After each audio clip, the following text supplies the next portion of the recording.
তুই আমার এত ফাই দিলি কে? আমি রাইতেও ঘুমাইতে পারি না, দিনেও খাইতেও পারি না।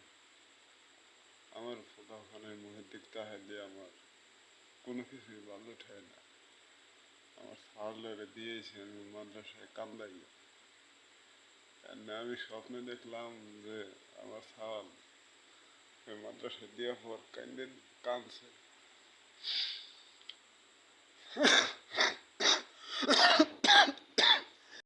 আমি তো জীবনে তোর কাছে কোনো কিছুই চাইনি, টাকা পয়সা ধন দৌলত কিছু চাইনি। তুই আমার বাড়ি আইছিস, আমি যে কি খুশি হয়েছি, আমার মতো দুনিয়ার কেউ খুশি হয়নি। আমি বাজার ঘাট দিয়ে উপর দিয়ে বেড়াইছি, তা তুই ওষুধের কথা কয়ে বোয়ালমারি দিয়ে থাকলি, বাপের বাড়ি আসলি। তোর যদি সংসারের প্রতি মন না থাকতো তাহলে তুই একবারে সিপারেট করে দিতি। তাহলে তুই এরকম খেলাটা খেললি কে আমার সাথে? আমার সাথে খেলছিস খেলছিস, তুই যে আমার দুটো বাচ্চারে নিয়ে খেলছিস। আমার বাচ্চা গার মুখে দেখতে আসলে আমার চোখে পানি মানায় রাখতে পারি না। তুই তো মহাসুখে আছিস নতুন মানুষ নিয়ে, কিন্তু সেই ছেলে মেয়ে দুটো কোনে যাবে, কার কাছে যাবে? আমতন তোর মতো এরকম নতুন মানুষ আনতে পারি, কিন্তু কানিনে কিসের কারণে জানোস? ওই যে সৎ মেয়েতে কি জ্বালাটা পরে নিজেও তো জানি, বাড়ির ভিতরে জেটকাল আছে। তা তুই এরকম কাফের খানা হললি আমার সাথে আর আমার সাল মেয়ের সাথে। আল্লাহ, রাত 12টার সময় আমি স্বপ্নে দেখে তো ঘুম ভেঙে গেছে আমার। আমি সত্যি গাম আল্লাহর কাছে কই, আল্লাহ তুই তার শান্তিতে রাখিস না। যে সমস্ত রোগীর কথা কয়ে গেছে, আল্লাহ তুমি সেই সমস্ত রোগ তারা দিও।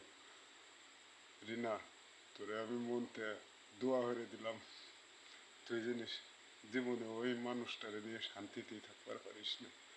তুই যে মানুষের রাত ধরে আমার হয়ে ছেড়ে গেছিস, আমার সাথে কথা কইস না, আমার বাড়ি আসিস না। আর কেমন মা বাপ, কেমন মা বাপ! বাপ যদি বাঁচা থাকতো তাহলে এরকম সিনেমিনি খেলাবার পারতো না।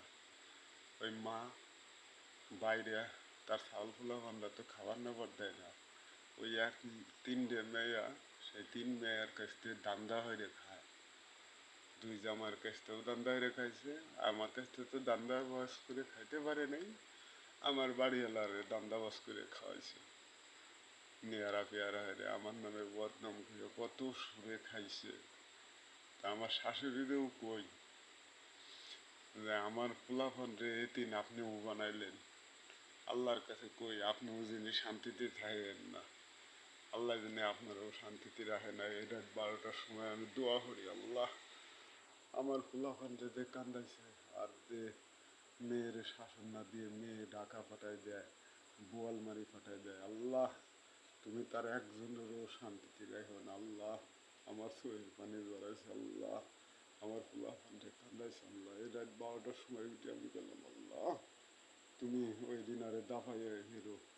আসিরনের মুহে যিনি আমি কান্দার আওয়াজ পাই, আল্লাহ সেদিনই উঠে দাফাইয়া মরে। আল্লাহ, যে আমি একই স্বপ্নে দেখলাম আমার মেয়া জামাইনি, আল্লাহ তুমি আমার এই দোয়া কবুল ধরো। তার বাড়ি ধরে যিনি হাহাকার লাগে যায়, আল্লাহ আমি যেরকম এমনি আমার সাল মেয়ের দিকটা হাই আমি আর না হাহাকার হয়ে কান্দে উঠছি। আল্লাহ এরকম হাহাকার যিনি তার মা ভাই ভিতরে ঢুকে যায়, আল্লাহ তুমি আমার দোয়া কবুল হইল। আল্লাহ যে সমস্ত রোগের কথা কইয়া সে এমনি ঢাকা শহরে বোয়ালমারি পুলিশ বাড়ি যাইয়া কাম হইরে খায়, আর আমার বাড়ি রাজরানীর মতো থাকছে খাইছে। আমার মেয়ে কোনো সময় কাম হইবার দেবে তারে, তাহলে এত সুখ থইয়া আর আমি আমি তারে সুখ দিতে পারি নাই, মানে দেহেই আমার কাছ থেকে চলে গেছে। তাহলে সুখ দিবার পারি নেই, তাহলে এই দুটো জম্মাই কেমায়? আমি সেই বিচারে বাধ্য মানুষের কাছে দেই। আমার মেয়ে ছেলের মুখের দিক হাইয়া আমি কোনোদিনও নিয়ে বিয়ে করিনি। তার বুড়ে কালে এসে আমার শাশুড়ি মেয়েরে খেলা খেলাইতেছে, তো এইগুলো বাড়িতে গিয়ে আমি 10 জনের কাছে বিচার দিলাম। আপনারা দেখেন আমার পোলাপানের মুখের দিক থাই আমি 14-15 বছর ধরে তাও বিয়ে থাও করিনি। আমার শাশুড়ি এসে আমার বিয়ে হওয়ার কইছে, বিয়ের আগে তার মেয়ে বিদেশ পাঠায় বিয়ার সাথে আমি করি রে দুটো পোলাপানের মুখের দেখতে হাইয়া। তা যারাই আমার সালিশ করছেন, দরবার করছেন, আর যারাই এই ছেলে মেয়ে যারই সন্তান আদি আছে তাগো কাছেও আমি এই বিচারটা দিই, সৎ মাইতে কি জ্বালাতন দেয় আপনারা তো ভালো করেই জানেন। আমার ছেলে হাফেজের ভিতরেই পড়তেছে, আমার ছেলের মুখের দিকটা হইয়া কত মানুষ কান্দে, কিন্তু পড়ছো এই কান্দা আসে না।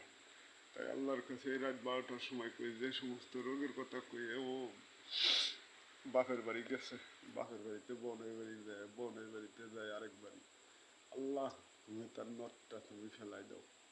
আর আমার শাশুড়ির খবরটাও যদি আমি পাই, সে মুড়ে বেরিয়ে কোনো গান দিল না, আমার সম্বন্ধে শালা সম্বন্ধীরাও গান দিল না। আল্লাহ তুমি তাগো এমন চেহারা বানাই দাও যে কুত্তেই দেখলেও তাগো বমি হরে। তুমি আমার দোয়া কবুল হরো, এই রাত 12টার সময় কইলাম আল্লাহ তুমি আমার দোয়া কবুল হরো। আল্লাহ আমার চোখের পানি বিঠাই দিও না।